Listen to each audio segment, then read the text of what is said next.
Hi, this is Bill Bars from the Applications Lab with another edition in the LS13320XR how-to video series. Today we're going to teach you how to set up a sample method. Okay, we're going to take you through setting up a method on the new Beckman Coulter LS13320XR software. Once the software turns on, we're going to select Method. Once the method screen comes up, we're going to select Create a new method. At this point, we're going to give it a name. So in this case, we're just going to call it New.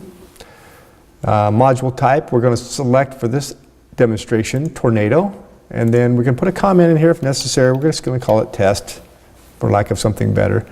This Published button up here allows us to select or deselect this to make it available for operators to see in their method list or to hide it because it's still in development.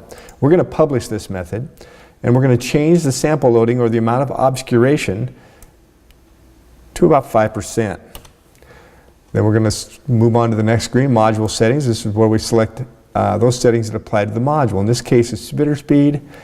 Anytime you see one of these eyes in a circle, that means that there's going to be information about that particular field that will be valuable for the operator to review. In this case, the spinner speed is set at 30. We'll leave it there. The lift speed is set at, it's grayed out because we're using the use obscuration option, which allows the system to self-monitor the feed speed and the feed rate of the material to maintain that 5% obscuration that we set under the Procedure tab.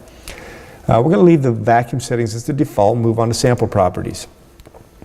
All right, so there's where we're going to create a new optical model. So we'll select New. We're going to give it a name and we're just going to call it New. Now we come down to the actual Manage Materials. In this particular case, I've already got one that says New, but we're going to call it, we'll push New and we'll call it New 1. Now for the laser diffraction, we'll set, this is where we set the refractive indices for each one of the frequencies if necessary, but in this case we're just going to select the main one because it's appropriate for our particular test. At this point we're going to save this. Now New 1 shows up in our menu and we can close this dialog box. At this point we are going to, so now we have Managed Materials, we're going to select New 1 from the list. We just created that one. We have a name, material. The carrier fluid is not applicable because we're actually going to use air because it's a dry powder module. And now we are ready to save our new optical model. Once we save it, now we can go to our list and lo and behold, New shows up in the list. Now we're going to assign this optical model to this particular method.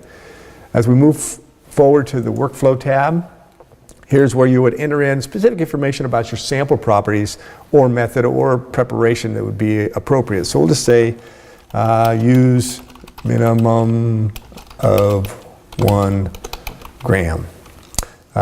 Preparation instructions, use dry only.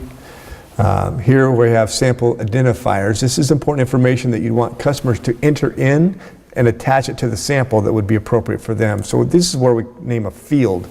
So we'll just say description. And the second one we'll say lot ID number. And now we're ready to go to post-processing. Push the post-processing tab. Here we're going to click the auto export. We're going to export it in an Excel format. Here's the folder name, My Reports and Samples.